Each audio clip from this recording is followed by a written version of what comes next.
My name is Willem van OORT. We're just doing a short moderation session. We only have 20 minutes, so I think we have to be a little bit efficient here. This is not only about the Netherlands, but we are in the Netherlands, and inevitably we will speak about the Netherlands. So as I introduced before, online gambling is a 2, 3, 400 million, again, depends who you ask, market in the Netherlands. That's GGR, gross margin. Presently dominated by international operators like PokerStars, Unibet and others, mostly operating out of Gibraltar or Malta. The present government has announced it will regulate online gambling in 2015. Thought leader, very experienced person sitting next to me here is Justin Franssen from KKF, Kalfkats Franssen. Maybe tell a little bit about your background, what you did in the last 10 years, just to give the audience a perspective of what you've done before we move into the social aspect of this. Okay, thank you Willem, and thank you Melissa. I feel an enormous amount of pressure after your introduction. What I've done, I think, mostly we've acted for foreign online gambling companies trying to break into the Dutch market. And we've seen a tremendous amount of litigation, not just in the Netherlands, but basically all across Europe, to try and break open monopolies. And me and my team worked on that for roughly a decade. And slowly and gradually the markets are opening, like in various other member states, as you may know. We've seen such market opening or re-regulation in Denmark, in France, in Spain, and many other countries. And the Netherlands is the next one in line. And as Willem rightly states, this is due to happen on the 1st of January 2015.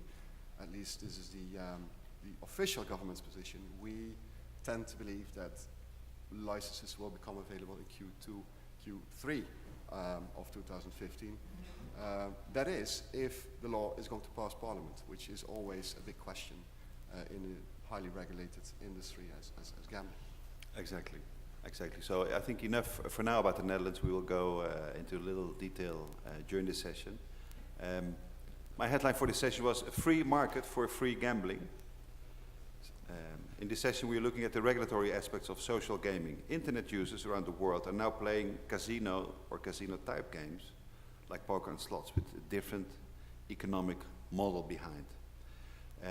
With just then we would like to look at the regulatory aspects of this. Social gambling, a stepping stone, looking at the Netherlands, looking at a little bit about Europe. So social gaming, what is the first thing that comes to mind, Justin, when you listen to that term from a legal perspective? I've followed a couple of conferences on social gaming and social gambling in the last couple of years, and many of the entrepreneurs active in this space basically take the view, well, it's no gambling, so we're not regulated by the various gambling legislations in the various member states. And whilst I sympathize with that position, I think it's not absolutely true.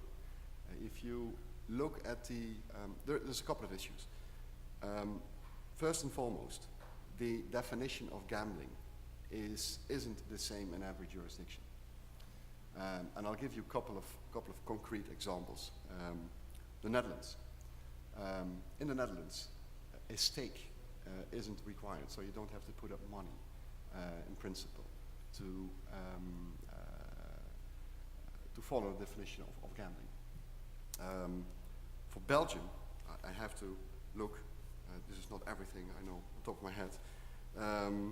There is the requirement of the placement of a stake, and the possibility of winning and losing, and the intervention of any chance. Whereas if you look at, for instance, the definition in the Netherlands, there is the predominance test. So there should be a predominant influence of chance to make it a game of chance. So definitions are very, very different in the various member states. That's one clear thing. Secondly, the position of the regulators is very, very different in the various jurisdictions. We've seen, for instance, in the Netherlands, Let me put it this way. The Gaming Authority doesn't take any specific view at this moment.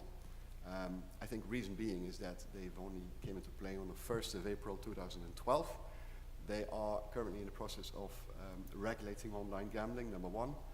Two, they're looking at an overhaul of the lottery market. And three, they're looking also to sell hold casinos. So they are not prioritizing, I would say, social gambling and social gaming as such.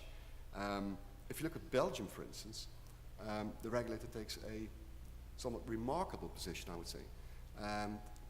They take the view that there's a lot of social gambling ongoing on, let's say, Facebook and other social networks, and they feel it should be regulated if a player stakes more than €100 a month. And they also take the position that many of the games on the social networks they have the look and feel of gambling, so therefore they should be regulated. I'm not necessarily agreeing with that position, guys. So France takes a similar position. So, and we can go on and on and on. If you look at the position taken by the various regulators, and I have some figures here, which came out of the GREF meeting of, let's see, when was it? This was actually May of 2013. GREF is the Gaming Regulators European Forum, and all of the countries' regulators, or most of the countries' regulators, are represented in that forum. And here are some numbers. 15 of those members say that they do permit social gaming gambling. 16 say that they do not currently regulate social gaming, but 7 say that they partly regulate it. So Belgium, Denmark, Germany, Gibraltar, Great Britain, Norway, and Switzerland. And only Portugal claims to regulate social gaming under a specific and separate law. So all in all, it's simply too easy to say this is not gambling, and we don't have anything to do with gambling regulation as such. I'm sorry to disappoint you on that one. Do you know anything specifically, just by chance, about Denmark, since the Dutch government looks at Denmark a lot, or is there no specific regulation in place for this? I don't know any of the details in Denmark. I mean, I can tell you something about Norway, if that helps. Close we enough. had a meeting last week with there was a commission formulated in Norway, which consists of about 10 people, mainly representing the government, as well as representation from Norsk Tipping, which is the Norwegian monopoly. And they're looking at a couple of things. One is whether or not they should expand, let me put it differently. One, whether they should or should not continue the strict monopoly and strict regulations as are currently in place in Norway. Secondly, they're also looking at the impact of social gaming and social gambling on their current strict regulation. So it's too difficult or too early stage to say, where that will go, but there will be a report on the 1st of December of this year in which that commission will render its advice to the Norwegian government on, regulation or not. And again, we're looking at really a case-by-case, a country-by-country approach. And it's a bit disappointing, and this is what a typical online gambling operator also faces. There's a big similarity in the approach to the market. I mean, when you look at gambling operators, so real money gambling operators, 10 years ago, they would basically say, well, we have a license in Malta, so we can operate all over Europe. That's the principle of mutual recognition. Well, that dream was shattered by the European Court of Justice. They basically said, well, countries in principle have the ability to regulate their own gambling markets. So what you typically see there is that many operators have to apply for licenses if and when available in each and every member state or in each and every jurisdiction where they're operating. And I'm not going to say that this is going to happen also in the social gambling space. But again, more and more regulators are eyeing this industry and specifically some of the countries I just mentioned, are trying to put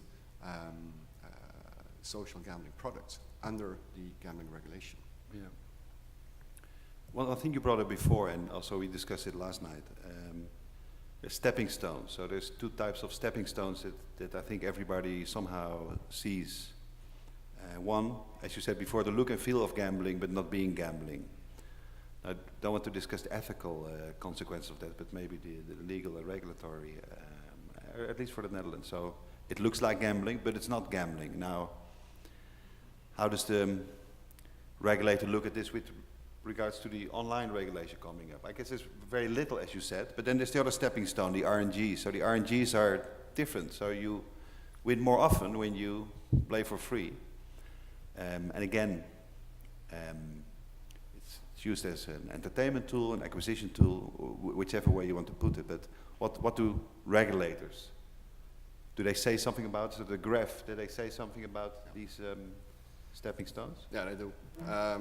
As said, the Dutch regulator doesn't say anything yet, at least not in public. If you look at the graph discussions, they are concerned with the fact that for social gambling, I'm not talking about social gambling, there's a bit of a distinction in that. Let's not go into that because the definition as such is already a difficulty, but they're concerned with the fact that some operators, some providers of social gambling products are offering to minors. They are concerned about funneling. So is the social gambling product going to lead to conversion into real money gambling? And they're also concerned, and again, this is not my position, it's the regulator's position, or the GREF's, some of the members in the GREF's position. They're also concerned that social gambling as such is a prepping tool, so to speak, for real money gambling. And if you, I mean, it makes some sense, I would say, but if you speak, for instance, to Jenny Williams, who is the chairman of the UK Gambling Commission, they basically say, well, there is some logic in all of this, especially in the whole discussion on are you not prepping youngsters into real money gambling? Are you not trying to make a commodity of gambling? Is that really what we want?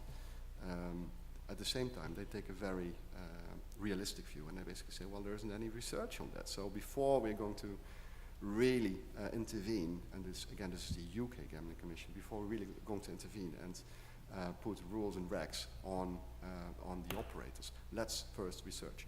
And I think the industry is doing, social gambling industry is doing itself a big favor by writing up its own rules and regs. And, for instance, the International Social Games Association's best practice principles, published in October 2013, contains those elements, and I think it's a very good step taken by the industry itself. Yeah, data and research, I guess. We'll see more of that in the future. Actually, this is a really short session, so it is 4 minutes towards the end. I think we should leave it at this for now. I think we should take some questions from the room before we make space for the next session. Gentlemen from the back, maybe, if you can state your name and your role. Hi, I'm Oliver Oosterbaan. I'm a lawyer like Mr. Franssen, but less into gambling. You think a good argument that social gaming is actually a safe place for people? So not so much a gateway to real money gambling, but more a place to experience gambling or the excitement of it, but without the negative effects of the negative economical effects. Has that come up at all, or I mean, it's basically the counterpoint to the arguments of the regulator. Is that a legal question, Mr. Oosterbaan, or is it an ethical question? I mean, I don't have any position on ethical issues. I'm looking at it really from the legal perspective, but I mean, there is a concern with some of the regulators that you have certain dynamics you will typically see in real money gambling is completely replicated in social gambling. For instance, there's the 80-20 rule, which is very well known amongst gambling operators. There's a small percentage of players who make up for the profit of a particular operator. And I've spoken to a couple of social gambling operators, and they state that this is exactly the same in social gambling. So you have a small percentage of whales, as they call it, who are staking a lot. And as such, I don't see that as a particular problem. But I'm a liberal, so. But I haven't seen this particular discussion coming up in amongst the regulators. But there might be. Sorry. Well, of course, the operators take a certain position like that. Yeah. Thank you. I have a question. You mentioned a bit about the minorities, that the regulators are a bit worried about people that are underage. Do they ever bring up the fact that, so this is something that we heard yesterday, about the transparency of the fact that games in the social environment are stacked? Yeah.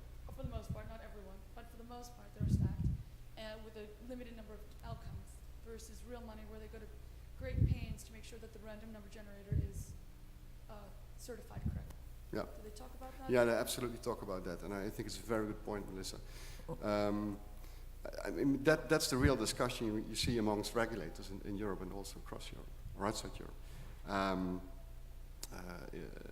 And that, this ties in with the funneling argument. If you are, let's say, providing a game to a minor, which really looks like gambling and actually is a gambling game, I mean, this oftentimes, as you know, the same game, the exact same game, can be played for real money. So the concern of the regulator is, if you have a more favorable setting in your RNGs, in let's say a social gambling environment, are you not deceiving the customer who's then going to play for real money gambling? And I personally think there is some truth in that, and I believe if you look at the principles, the best practice principles, that is also some of the that's one of the issues that is addressed in those principles, which is, I think, a good thing. And the industry would do itself a big favor, to sanitize the game, so to speak. So to have the same game mechanics and the same RNG in a real money game and I would say in a social game. Yeah. Gentleman from the front, he had a question. Money game in the UK, for example, and you have a free demo part of it, like there's a free part of it. You're required to use the same return to player in random number generators. They won't let you, make it. That's absolutely a must. Yeah, that's quite possible.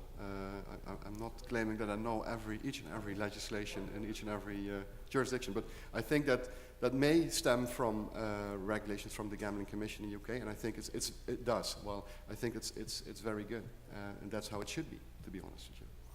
And last year we saw two gaming associations that sort of didn't get along, and now one social gaming association. Mm-hmm. And the goal of these associations was to help educate some of the regulators and legislatures to better understand the industry. Do you think it's helped at all? I don't know. I mean, it's a young organization. It does help, of course. It does help. It always helps to have some kind of platform where the industry and the regulator meet. I mean, to me, that's simple logic. But I believe that maybe the organization is a bit too young to see the long-term effects of the influence of the organization. But again, here there is a big similarity in what you typically see in the online gambling space or the real money space, where forums like this are put in place, and I have to say in the online gambling space it has proven to be very, very effective. So I take it that it sure will have an effect on the regulators and educating them. Yeah, absolutely. Maybe last question from the room.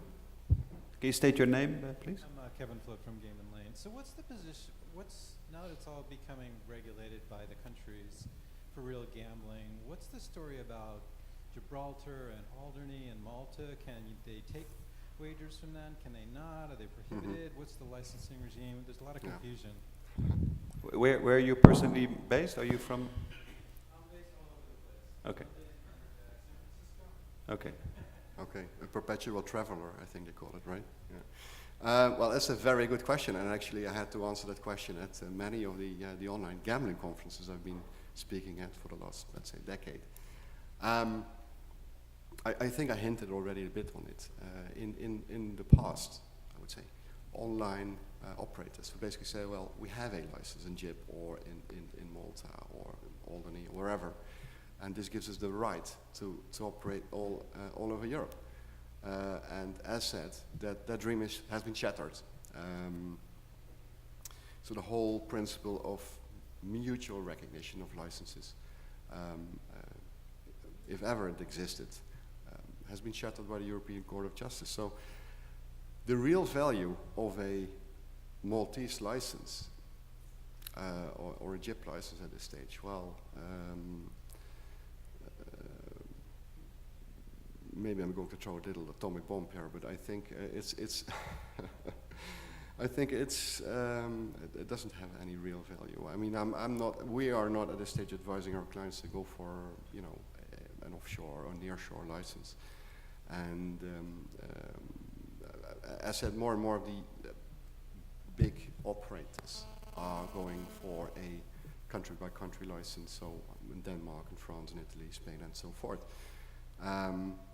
So yeah, that economy, I would say the online gambling economies in those jurisdictions may get hurt in the next couple of years. Thank you.